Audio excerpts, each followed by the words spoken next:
And that's what a real good, fair boss does. And that's what a reasonable employee does. They negotiate. Yeah, agree. I mean, but that you're dealing with real adults here. Yes. With real self responsibility here. But that's not what we're dealing with when we're talking about the general public, especially when they're trying to set policies in place to protect those that are, whatever. So to me, I think that's really where the underlining issue is, right? I mean, for instance, if like even with the case of like, the whole idea of having to show ID, right? You have to show ID when you buy alcohol. You have to show ID when you do this or that. I mean, whatever. When you get on an airplane. Yeah, but when it comes to voting, when you give blood, when you come to voting, somehow showing an ID to do that is considered racist. The Democratic machine wants to manipulate populations to vote for them by saying you don't have to show IDs, because studies have shown most people that don't have IDs tend to be people that are immigrating here who don't have whatever, who are generally going to vote Democrat. If the Democrats embrace, they're being welcomed into the country. Again, it's a manipulation. But getting back to what you're talking about, the unintended consequence. Well, there's an unintended consequence to that too. Go ahead. Right? I mean, the unintended consequence of literally not having ID, for instance, right, to vote, right? Well, we've seen some of that happening. Unintended consequences that you have people. I mean, the level of fraud, in terms of voting fraud, goes up. I mean, that's just a natural. That's actually a consequence, right? The unintended consequence is that you end up with, and maybe that's the desire, is to get more of those individuals that would actually be on your side, whichever side. Vote Democrat. Well, the Republicans generally don't vote for that kind of nonsense.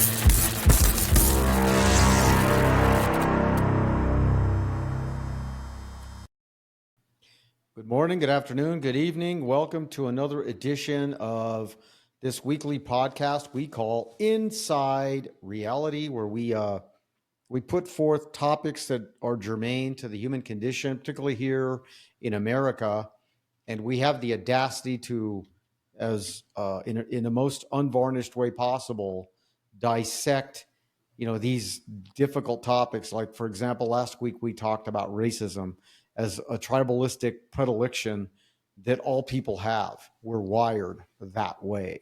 I'm Jeffrey Candelaria. This is Jimmy Tran. Jimmy incepted the show and produces the show. Thank you for doing that.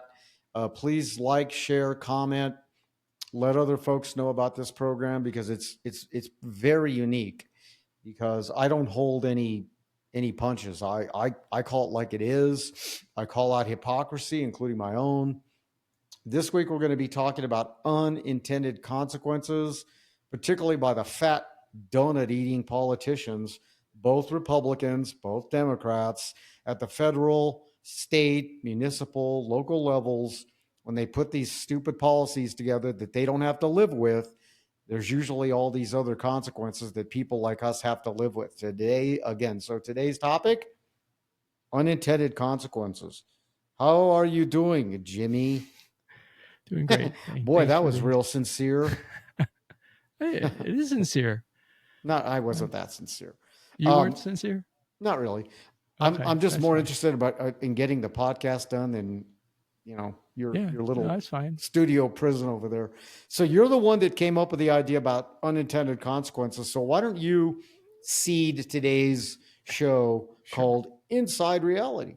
Yeah. Well, again, with the Inside Reality, what we try to do is, dig into the naked, we call it naked observations, and so it's things that we see, throughout our lives and so forth. And sometimes we may not even have the words to describe it or explain it until we hear it from somebody. And then I was like, yes, that's exactly what I'm thinking, or that's how I feel.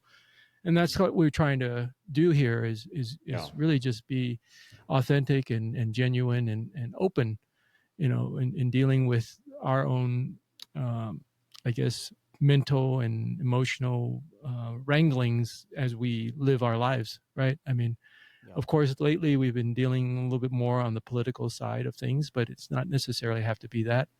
I know that we want to talk religious stuff, at some point too. So Yeah. so in this case, unintended consequences is one of those topics that I think is an important one, because especially when we're dealing with policies, right? If we set forth a policy, I mean, even as if you've ever dealt with children, right? There's always these unintended I don't have consequences. children. And, I have not been exposed to children yeah. hardly at So all in my life. so yeah, and in my world, I interact with children all the time, cousins, and Hmm. I had a chance to Do raise you some have children children. yourself? I don't even know. I raised some children at one point in my life, as foster kids. So, and so that experience gave me some I guess perspective on how, because some depending on the children, right? I mean, one child might be very concrete, and other children, most children are very concrete, but some are extremely concrete, and so they take it to the most literal sense of what you're telling them, and so if you don't know or are aware of that predilection within them, if you tell them something, they'll do exactly what you tell them, or not, right? I mean, if they're So we're more, talking about unintended consequences with yeah, respect to children's behavior. Is that what yeah, you're saying? or just anybody, right? Well, I mean, give but us an in the case example of because children, I'm not sure what you mean. um, like for instance, let's say, there's a story. I mean, here's a story that I think is very interesting. So, for instance, um, you have a child, and let's say they were bullied, right? And so Hmm. so if that child was never, let's say, trained or taught, how to defend themselves, right? Hmm. The natural inclination might be to retreat, and or to cry, or or in some cases to punch punch the other guy, right? I mean, usually if somebody is being bullied, typically they're not going to punch the other guy back, right? I mean, the bully. And so that's usually the case. And so the one that is bullying, right, will do what they do, right? And so, you know, so when it comes to unintended consequences in that scenario, for instance, is that, the bully might be going at it and thinking that he or she, right, is getting away with, the situation, you know and so the unintended consequence in that situation might be that you might end up in a class where I mean, sometimes a child will hide their weakness, right? And so they might not they might be struggling in math, for instance, right? And so, I mean, I guess I could speak in a little bit in my growing up. I mean, I was good in math, and I wasn't as good with articulating my thoughts and stuff like that. I struggle with communication, just because the language was hard for me. And Yeah. so I would get teased because I didn't say the right word, and I didn't pronounce it right, or whatever it is, right? Or I would stutter and things like that. And so Yeah. so the the outcome of that is that sometimes kids would bully me, or they would tease me and so forth, right? I'm still not sure. So I'm not sure how compelling this story is related to trying to get listeners and viewers to tune into a topic like unintended consequences. I don't know if, again, we're very direct with each other. I'm not sure how compelling that illustration of unintended consequences is if we're actually trying to get people to watch and listen to this show, because I think you went off on a tangent. I'm not sure what that means. okay. Yeah. um, I'd rather talk about something more pragmatic, like when the fat donut eating politician, city councilor in city X says, uh, people are not paid enough in their business. So I'm going to put forth a policy that says instead of $5 an hour, every business has to pay their employee $20 an hour. I think that's an unintended consequence, such that, first of all, I don't like the fat donating politician arbitrarily telling me or a business person how much they should pay their employees. But when someone goes from $5 to, let's say, $10 an hour, the unintended consequences, I don't know about you, but I've owned a business. I've talked to many businesses in my 40 years of doing business. They tell me they cut employees, they cut benefits, and they raise prices. So the unintended consequences are you're actually annihilating the business, you're de-incentivizing that business from expanding, and you're raising prices to their consumership. That to me is a really good illustration of an unintended consequences, unintended consequence. And I thought that's what we were going to talk about. Yeah, Something that is like what we were talking practical about. like that. Yeah, Okay. I was just framing the conversation. I mean, like for instance, when we're dealing with children, I mean, you set a rule. You say, okay, don't do this or don't do that, right? Give me And an example, like a specific so example when you're telling a child to do something. Because I'm not around kids. I've never had kids. So yeah, yeah. what do you mean? Give me an Uh, example. so Specific. I'm not trying to be a hard ass. I'm just trying to no, it's actually, fine. I Yeah. want to have, I want to have this program so that people like get it. It's practical. It's germane to their lives, and the illustrations are graspable. Okay. Well, That's what I'm trying to yeah. accomplish here. So I mean, when it comes to, like I said, we don't have to talk about the children thing because, Well, like I we said, can, but give me an example okay. because I don't know what you're talking about. I'm sorry, I just don't. Well, like for instance, here's an example of one, right? I mean, when you were a kid, were you given a curfew when you had to get home, Mm, right? I wasn't very disciplined. I ended up having to create my own framework of discipline later on. Okay. Not really, but I'm aware of what you're saying. Okay, Yeah. be home by 7 o'clock, otherwise you're going to have dinner or something like Yeah. that. Be home at 7 p.m. I get that. So yeah. So in that scenario, I mean, depending on the child, I mean the outcome of that. I mean, everything has consequences, right? I mean, if you, of course, if you if you enforce that rule, right? I mean, whatever it is, right? I mean, you don't show up at 7 for dinner, you don't get to eat, right? So the child, will go hungry. I mean, Well, I the don't. idea. Again, I don't. I don't think that's true. I don't think a parent is not going to feed their kid because they get home at 7:30. They might discipline them. I don't know. Well, that Maybe might they'll be the say, discipline. so they're Yeah. not going to feed their child the whole night. The child goes to bed without eating. Is that what you're saying? I don't know. I'm not a In parent. some cases, yeah, that might happen. Okay. So Um, that's an unintended consequence for the no, that's child, not. Well, or that's the no, from no. the parent's perspective. Well, that's the consequence of the action of the child, right?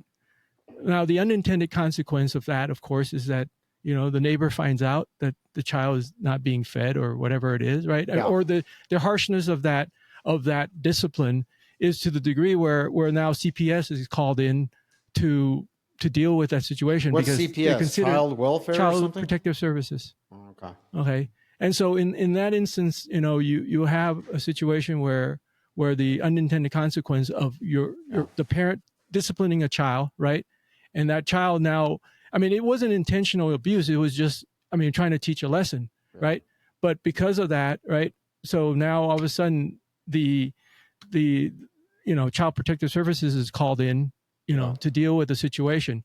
Now, obviously, if this is an ongoing thing where it's being done, I mean, if a child misses a meal, if they've eaten, a meal, they're not going to die, right? But the unintended consequence of coddling that child so that they don't miss a meal because they're not because they don't follow discipline or whatever, then that could result in other things. For instance, I'm not. I'm not that. I'm not that hot on that illustration, but because I think it's too anecdotal. There's too much nuance there. I'm talking more about when there's an authority like city council or yeah, governor or well, parent is president authority. yeah, but that's a little bit anecdotal, and I think listeners or watchers are going to be like, well, I parent my kid in a very different way than Well, some the other will and person. some don't. I'm Yeah, talking you're about right. unintended consequences that we have to live with because there's an authority, a ubiquitous authority Yeah, like Congress or some policy that we in a particular I mean, if municipality have to deal with. okay. That's what Now, that's if kind of. I'm not talking about nuance unintended consequences because well, people as individuals are gonna arbitrarily set forth rules for their kids that they're going to enforce. They're not going to enforce. there are I thought we were going to talk about policy policy well, unintended yeah. consequences. I mean, there are that too. I mean, like for instance, I mean, let's tackle one of those, right? The unintended consequence of creating a welfare system where Yeah. the penalty of, or the, not penalty, but there's a requirement that, or limitation, I guess, or restriction that you can't have an adult male in the home, for instance. Right. Okay. So one of the policies, if there's an adult male in the home, you're not allowed to, you're no longer get the welfare, the food stamp or whatever The it is benefit, that, the the benefit benefits. Yeah. that we pay for, that the So, rest of us pay for. yeah. But Yeah. I mean, but of course, the unintended consequence of that is, okay, well, people found other ways and other methods to get around that system. Yeah. And so as a result, you end up with a lot of homes that are, single parent homes, not Yeah. due to death, but not even due to divorce necessarily. It's just due Yeah. to, a single parent home where there, because there's Well, benefits. the Great Society is a good example of the effect it had on particularly Black community. I don't use the word community. It's so dumb. Black populations in densely populated cities, where the guy with the big ears, Lyndon Johnson. Yeah. Apparently he was just an awful human being. Anyway, this is Inside Reality. I'm Jeffrey. This is Jimmy. So he came up with the idea of rewarding, Black families that were maybe below whatever the poverty line was in 1965, somewhere in there, right? The Great Society, remember? Yep. And so what happened is, apparently, and maybe somebody can chime in, look this up, correct me if I'm wrong, but apparently Black families right around the 50s through the early 60s were overall, I'm not saying they were doing well. I'm not saying they were aristocrats and all that, and had equilibrium with white dominant populations. I'm not saying that. They weren't living in suburbs, but there was more of a family structure going on with Black families in densely populated cities.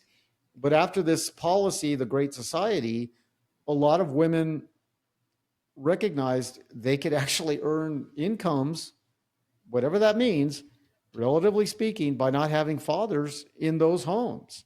And to correct me if I'm wrong, look it up, Jimmy. But Black populations in densely populated cities, there's about a 70% absence of fathers in most of those families. Yeah. Now that to me is what I would consider an unintended consequence. Although the cynic in me says maybe that was part of a great design to break up Black families who were beginning to accumulate wealth, some influence, and resource. And maybe the white, I hate to say it like this, but maybe the evil part of the white dominant machine wanted to break that Black population up that was beginning to emerge and have some influence and some, what would you call that? Some resource and some accumulation of wealth. Yeah. What are your thoughts on that as an unintended or perhaps an intended consequence? Well, I think that both are at play, meaning that the unintended consequences was one of the plausible outcome that was desired, and so those that, because we see that too, right? I mean, well, think about it this way. We understand what consequences are, right? We do an action, right? The consequence is that. Now, unintended consequences require you to look ahead. Like if you play chess, right? Yeah. So you make a move, right? And if you're in a spot where the other person will take your piece, right? That's the consequence of being in that spot. They'll take your piece, right? But if you're want to be good at chess, you have to understand how that move and the next move and so forth. So again, so to me, I played chess. You're talking about extrapolating into the future. Yes, but potential moves and so forth that could affect your position on the board. Correct. Right. Yeah. So unintended consequences is a consequence of that action. Right.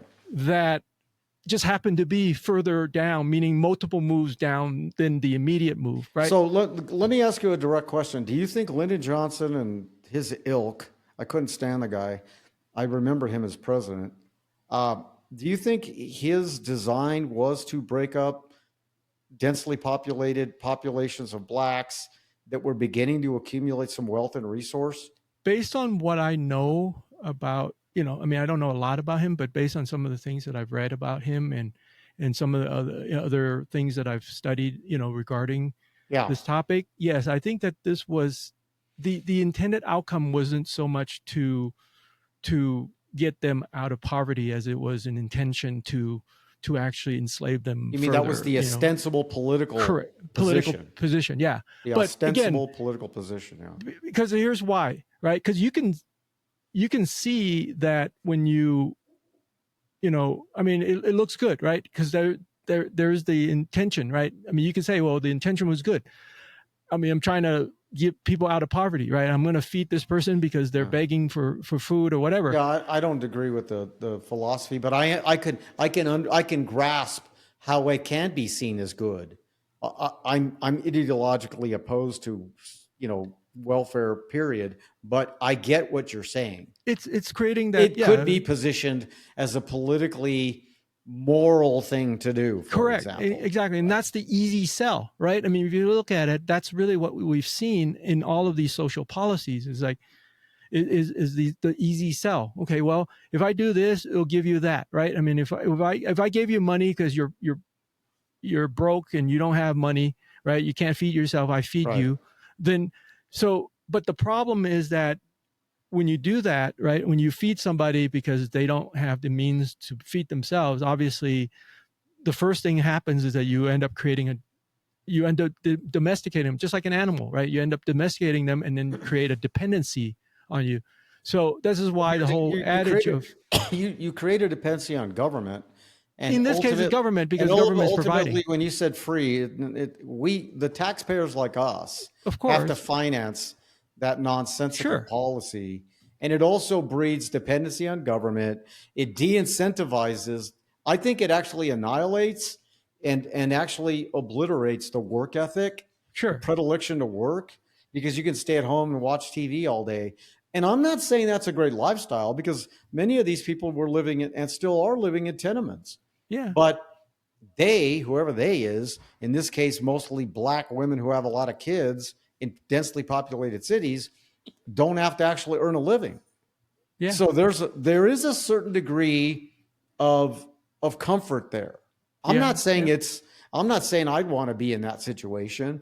I'd rather be in my quasi upper middle class world that I've earned. But you can see how populations can sort of get comfortable with living, under the poverty line, but not having to get out and produce and work every day. Yeah. No, and right? that is one of the that the rest of us have to pay for, by the way. Yeah. So in a way, you can argue that that's the unintended consequence of those type of programs. Okay. However, if your design is to try to curtail that group or whatever, that could be a way in which that is the intended outcome that you want, right? So when you say curtail, I'm hearing depower. Yeah. Black populations that were beginning to accumulate some resource and wealth. Correct. Prior to 1964, whatever, 65, which is kind of a paradox, because the Civil Rights Initiative was introduced in 64, almost concomitant or simultaneous to when the Great Society with Mr. Johnson was implemented. Yeah. Well, you got to. I mean, I think it's so Thomas Sowell. I've mentioned him before. He's a black economist, and he points out very interestingly that in the 40s, Black American were relatively on an economic scale better. They had their own banks and community. I mean, all that stuff was happening. Not necessarily across all of the United States. You're talking about in mostly the North, not in the South. I got it. Yeah, in various areas that was a large growth that was happening, right? And so in of course, relatively speaking, the homes were I mean, right now, for instance, as a contrast, okay, in today's, the number is like over 70%, even might be close to 80% of Black families are single family home.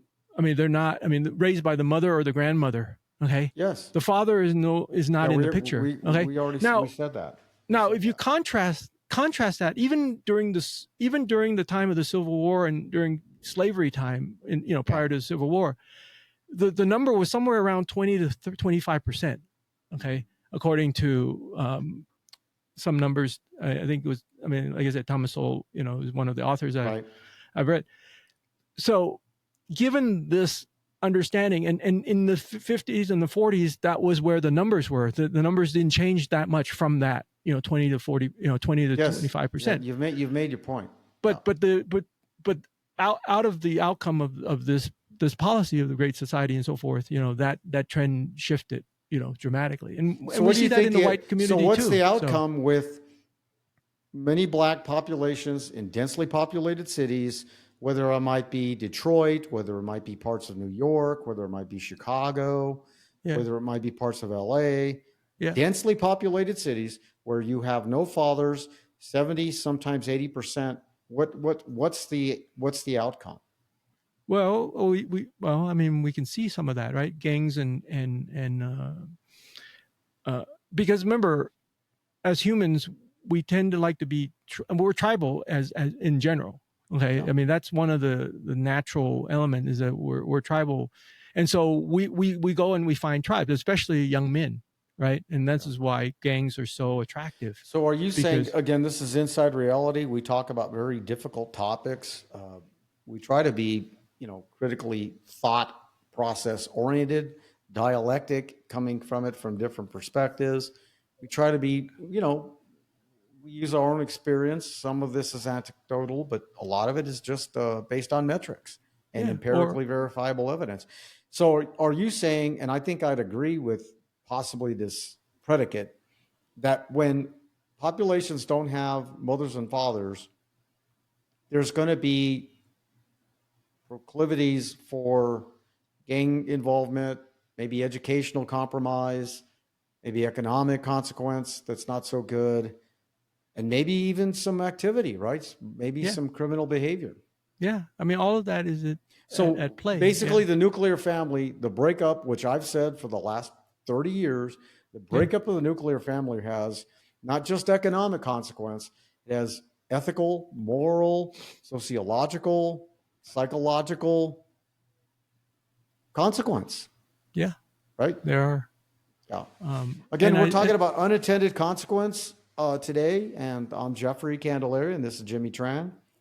And please, comment, share, like. Yeah, I mean, if you think that what we're saying is not, true, or you don't have the same observation, please share it in the comment first, and we'll look it up too. We'll look it up, and if we're wrong, evaluate.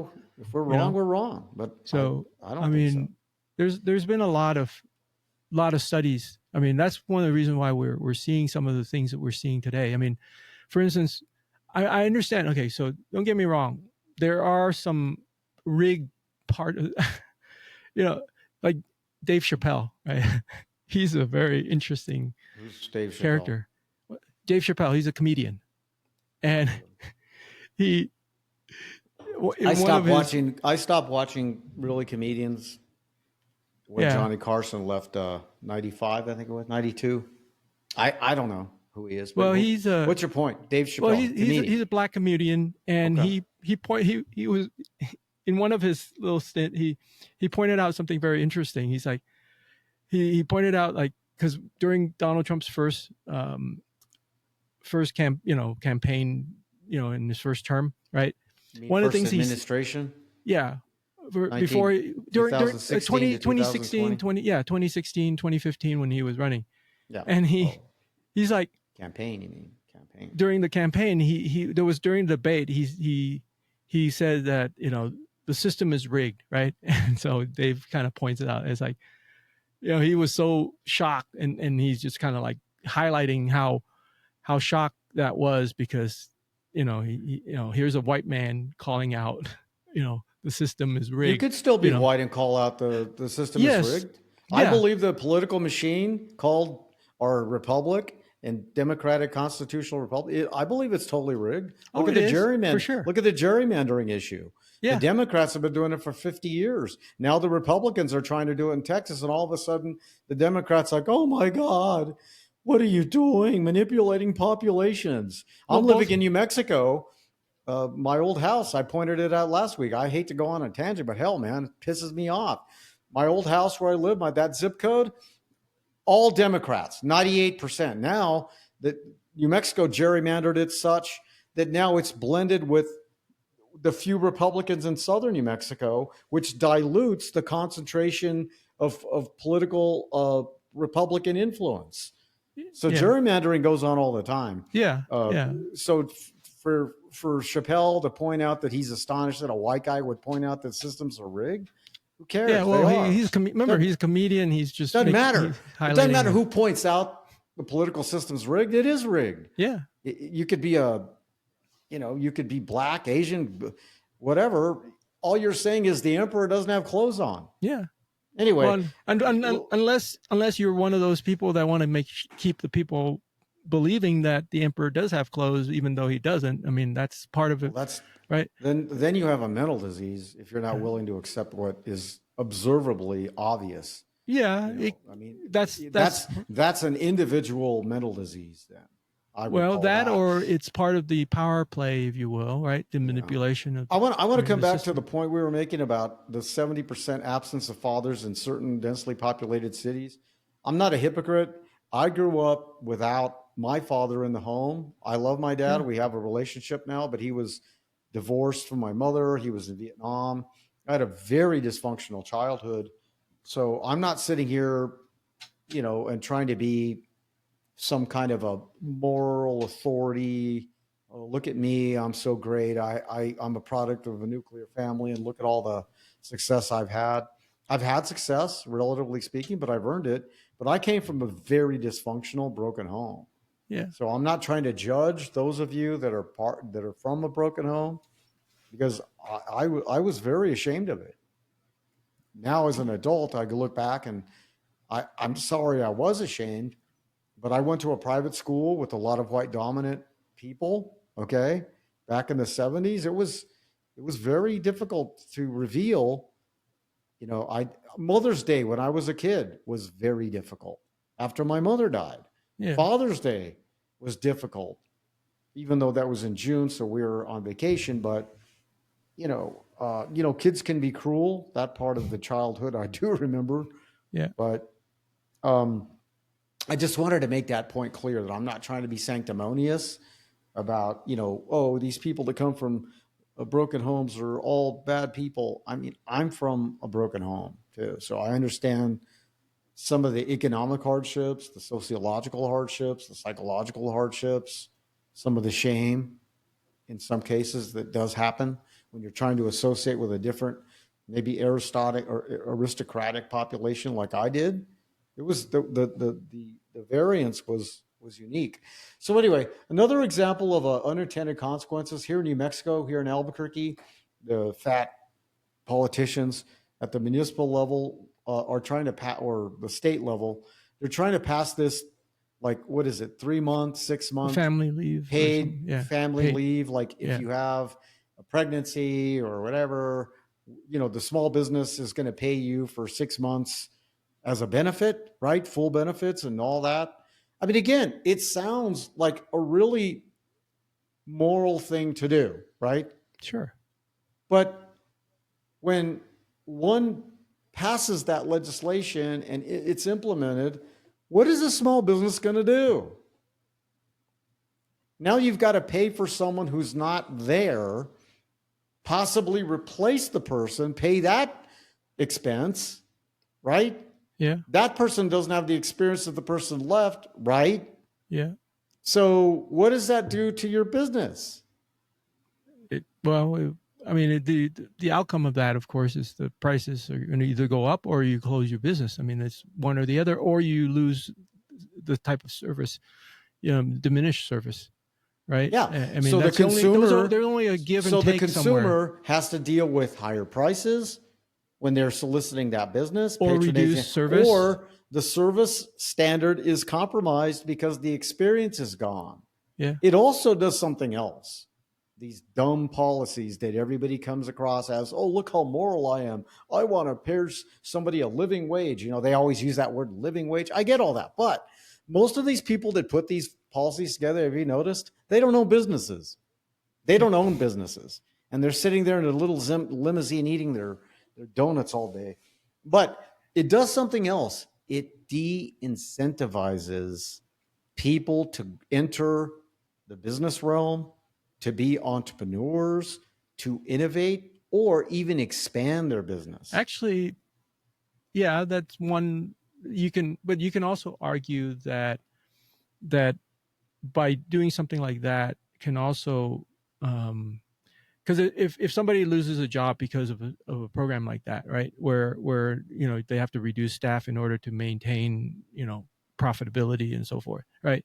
So that means that now you have more people out there starting new businesses, not necessarily bigger businesses. So. I don't see that. I don't see that. I mean that can still happen. So you're telling me which person are you talking about that was displaced is going to start the business? I don't understand that in this calculation. Well, in our, so two things. One is that in our modern time, there's a lot of people that are doing a side hustle, right?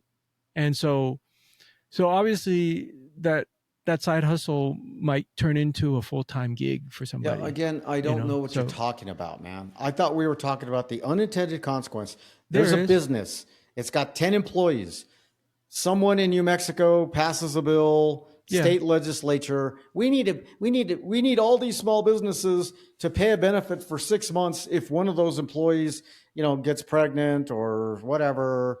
They get an automatic 6 month. We pay their benefits. We pay their salary. The small business I'm arguing, because I've owned one and still do, I'm going to probably maybe not replace that person when they came back. By law, you're not allowed to. Okay, fine. So you have to. Then I might close my business, or I'm going to be pissed off and not expand my business, or I'm going to find some other way to compensate for that expense. Yeah. Okay, and the people that don't like that, you know nothing about owning a business, because that's what really happens. Or I'm going to raise prices to make up for that. That's what I mean by the unintended consequence here. Yeah. And I'm certainly not going to want to open up another business in a state like New Mexico. I'm going to go to a place where that arbitrary policy doesn't apply to me, and let the free market allow itself to express itself. Yeah. And if you don't want to patronize my business, don't, and I'll just have to close down and get another job. But that's what I'm talking about a practical illustration of a policy by the donut eater who doesn't own a business, who doesn't have to live with the policy, by the way, and what it does to the actual business. Yeah.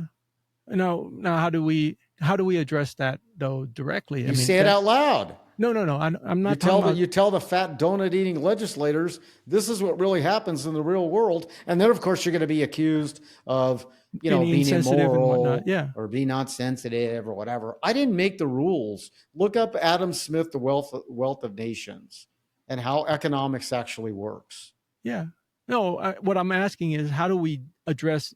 There are times when there's a certain legitimate concern, like.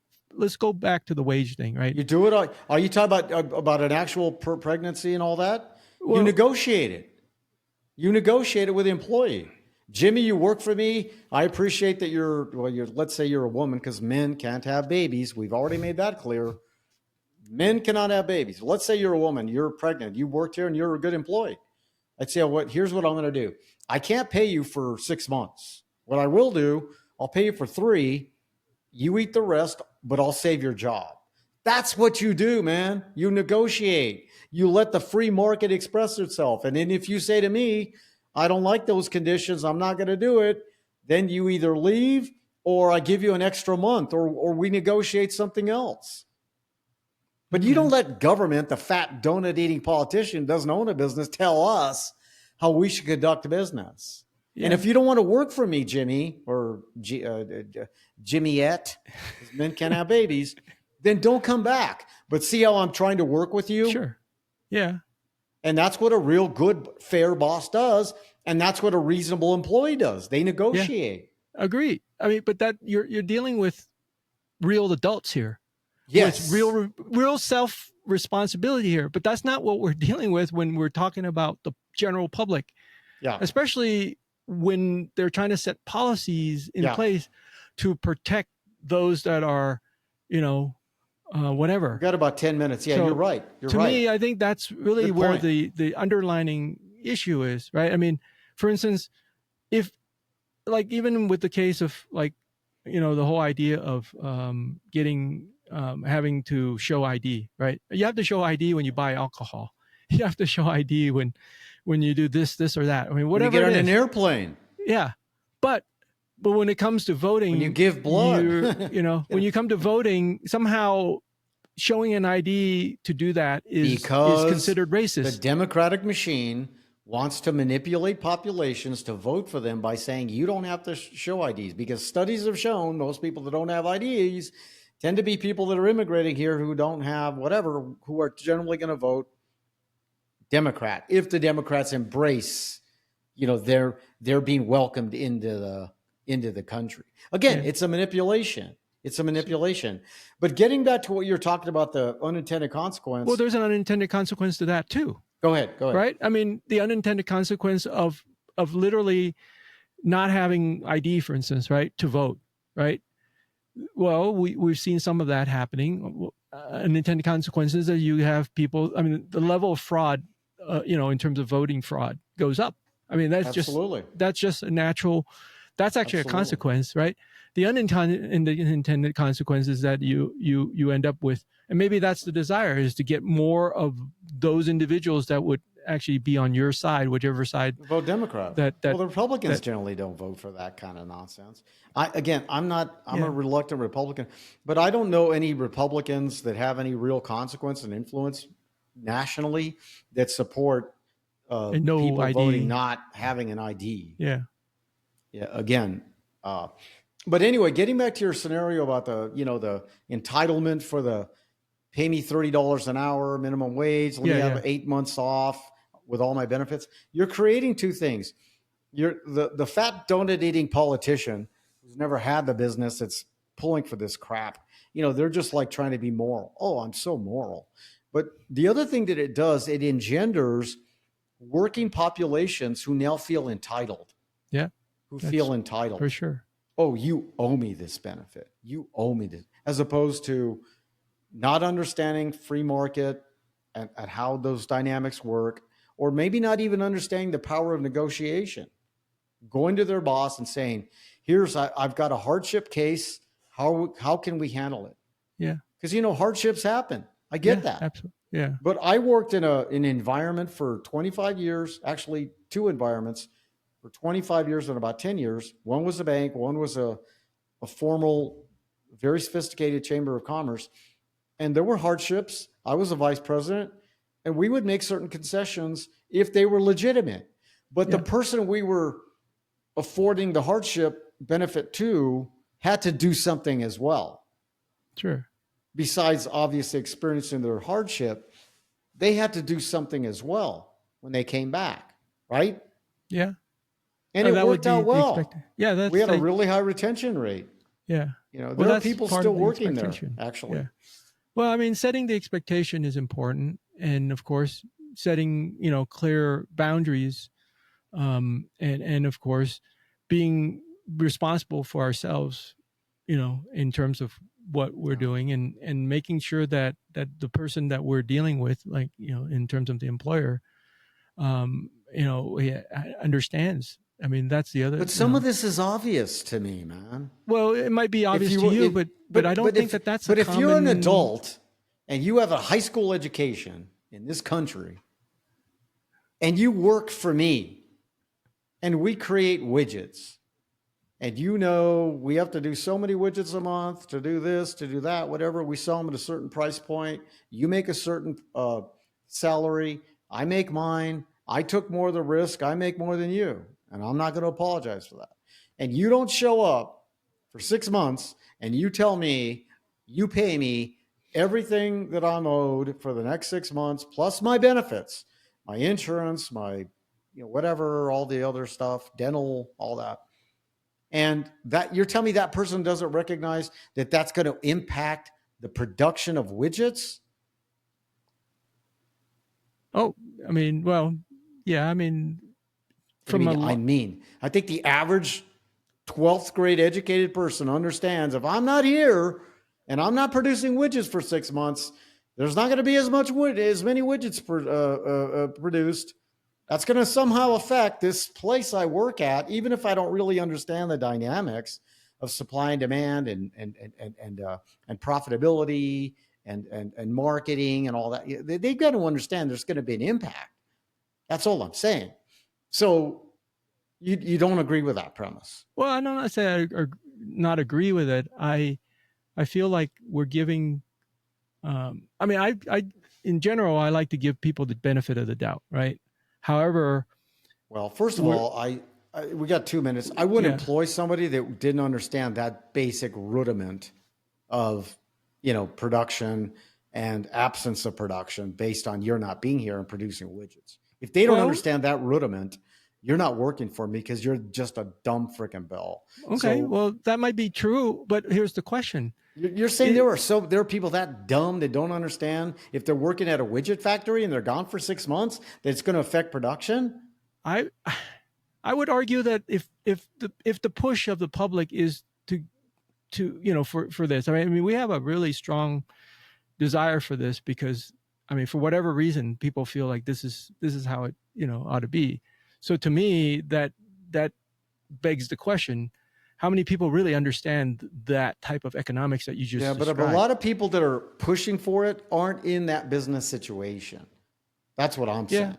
I'm saying a lot of well that people that are pushing for it are the are general public. are people that aren't involved in the dynamics of understanding manufacturing or production. I was talking about a Yeah, person who's actually employed in that context, recognizing my absence for 6 months is going to affect what we do. yeah. Like I said, I'm giving them that I'm person the not talking benefit of. about the ancillary populations. Okay, So we've well, got 2 minutes. in that specific scenario, yes, I can give the benefit of the doubt that that person has enough sense, right, to come to have a general understanding, maybe not the particulars, but general understanding that hey, if I'm not here to push that button to whatever, then it's going to impact the ability for that Yeah. delivery. So I'll give them that benefit of the doubt. But I'm talking about if you look at it from a general, I mean, because the fact that we're even having to make this case and make this argument, in a way prove my point in terms of the public not really either being educated properly or have any sense of how economics actually works because to Yeah. me Yeah. the selling point for the program or is so strong in that Yeah. direction. Now, that being said, Yeah. it could be that the people on the other side, the side that you're talking about, right, the employer side, and those people are not making a strong enough case that hey, you know, if you don't show up to work for 6 months, Well, I'm not going and to, I don't think that's, I mean, if I have to do that, I think the larger point is this, we got like 30 seconds.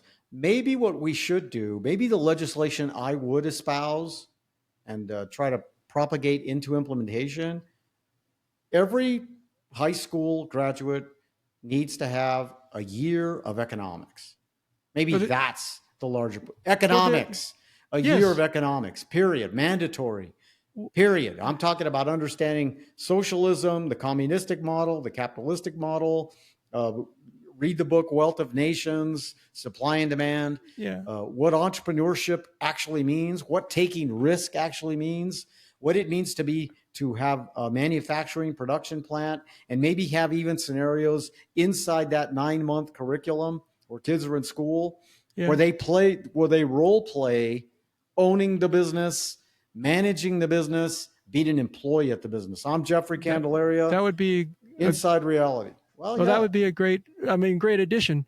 Now, to be fair, I mean, I grew up in LA, right? Public school, 30 and seconds, we 10 did have seconds. a 1 semester, a 2 semester year. We have one Yeah, but semester I'm talking government and one across the semester. board, man. I'm not talking about like one-off Well, no, this is communities public or school in LA, so I municipalities. don't I'm know saying the across the educational board throughout the United States, you get a high school education or GED, you must have taken a year of economics. All right, man, I got to go. Thanks again. Okay. We talked about unintended consequences this week. Thanks for tuning in. And if Thank you you, guys Jimmy. have other ideas or other examples of unintended consequences, please share that. Or other We'd love to topics hear you want more. to talk about. Yeah. Yeah. All right. Cool. I'll see you. Thank you.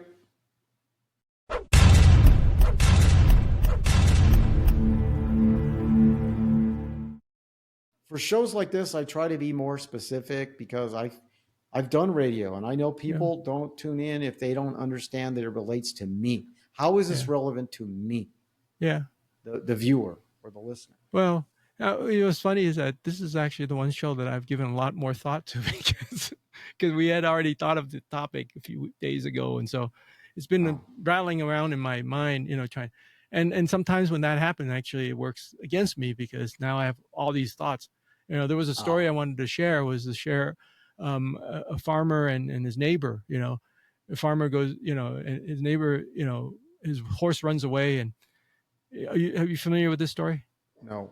So a farmer has a horse, and the horse runs away, and his neighbor saw, and comes over and says, "Hey, I saw that your horse ran away, and how sad and how bad."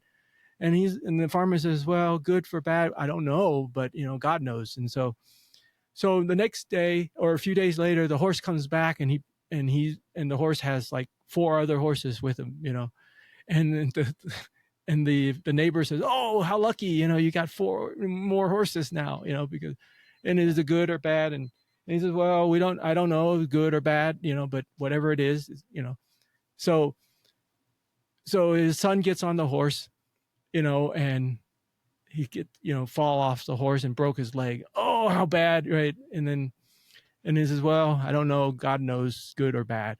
And then of course war breaks out in a neighboring village, and so they came to conscript everybody, and because the kid has a broken leg, they didn't take his son. And so so the moral of the story is, we might think the consequence is one thing, but there's all these other things and unintended outcome that could be. I think that's just arbitrary. What's that? I think that story, just as somebody who thinks I understand philosophy, all that to me is just a random series of events that just happened. I don't know where there's any grand design there. I don't see a grand design. I just don't. Well, the point is not that there's a grand design necessarily. The point of the story is the fact that what we know and what we don't know from the consequence of our actions or the consequence of something is only one level within where we're at, right? We don't get to see what happens later. Like that's why I said earlier, right? Well, I disagree with the once again, I disagree with the premise thinking. Because when I was thinking of this topic, I was thinking mostly of people who have power and influence who set forth policies because they want manipulation. Yeah, they want to manipulate. Yes, and sometimes those manipulations go haywire.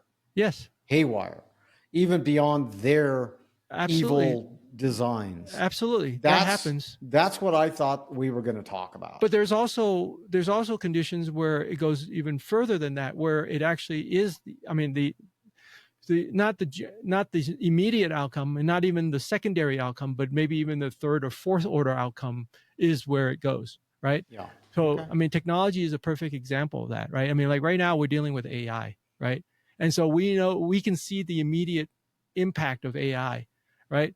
And you can say, oh, people are going to lose their job. Well, some jobs are going to lose, especially the jobs that require people that are very mediocre in their results, okay? Because the AI is going to do a better job of those things, right? And then of course there's also it doesn't take sick leave and all these things. So that all gets played into that same outcome as well. And so to me, the unintended consequences of now when we put in AI to run our factories, to run our systems, 2 things can happen. One is that we end up with a society of lazy people because people, just stop working because they don't need to work anymore, or they can't work anymore because there's no option anymore. Or they create new things. And so that's the other side of it too. So there's sometimes the unintended consequence because it could be on a positive side. And we've seen that with a lot of things, and so that's why sometimes when we look at just one level, one order of that's why I was using the chess analogy, because I think that that's what happens sometimes. Yeah. Okay. No? Yes? Yeah.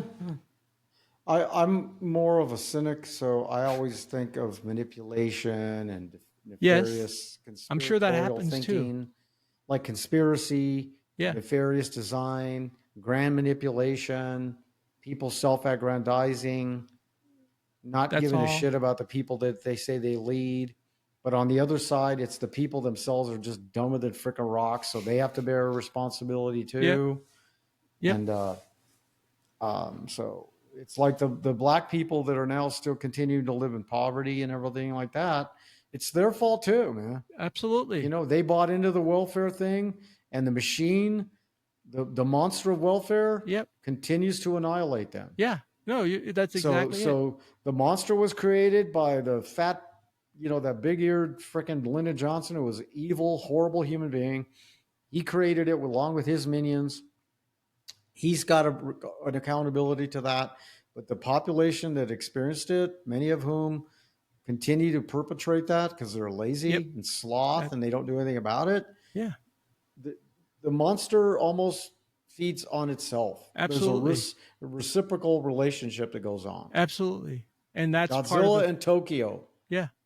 Godzilla and Tokyo. Yeah. Godzilla and Tokyo.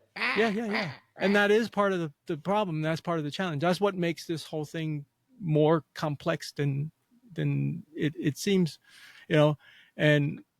and at the same time, I think that without being honest about it, right, that's really what it comes down to, is Yeah, being people honest don't with talk about it. We people. talked about truth 2 weeks ago. People don't Yeah. really want to see it. No, they They don't. don't want to see themselves naked in the mirror. No, they don't.